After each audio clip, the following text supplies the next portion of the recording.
Hi hello how are you all welcome to eats క్యాథిస్ time. నేను ప్రియాంక. ఇంకా నా ఛానల్ సబ్స్క్రైబ్ చేసుకోకపోతే ప్లీజ్ అండి సబ్స్క్రైబ్ చేసుకోండి.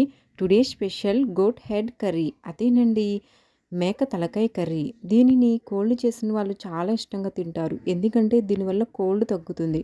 మరి లేట్ చేయకుండా వీడియోలోకి వెళ్ళిపోదాం రండి.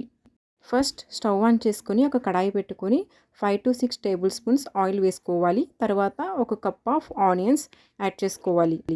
6 మీడియం సైజ్ ఆనియన్స్ తీసుకోవాలి. 3 టేబుల్ స్పూన్స్ సాల్ట్ వేసుకోవాలి. తరువాత తీసుకోవాల్సిన ఇంగ్రీడియంట్ 4 పచ్చిమిర్చి. ఆనియన్స్ ఇలా కలర్ చేంజ్ అయ్యేంత వరకు ఫ్రై చేసుకోవాలి.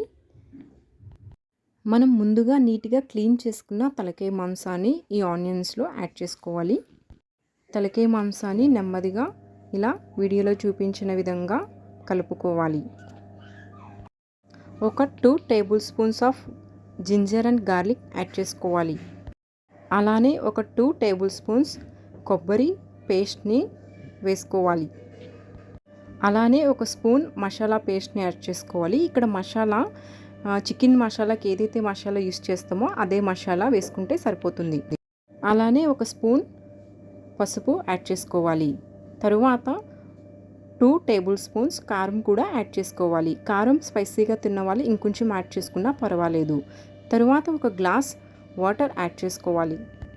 వాటర్ యాడ్ చేసుకున్న తర్వాత ఈ మాంసాన్ని బాగా కలపాలి.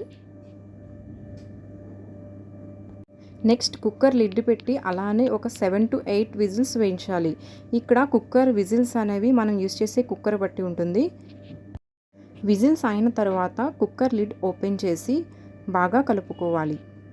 ఒక లెమన్ సైజ్ చింతపండును తీసుకొని దానిని జ్యూస్గా చేసుకొని ఆ జ్యూస్ కూడా యాడ్ చేసుకోవాలి.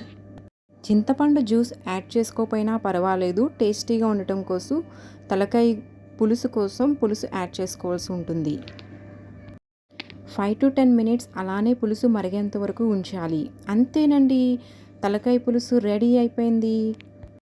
లేట్ చేయకుండా మీరు కూడా ట్రై చేసేయండి. ఎలా ఉందో కమెంట్ చేయండి. లైక్ చేయడం, షేర్ చేయడం మర్చిపోకండి. Please subscribe my channel.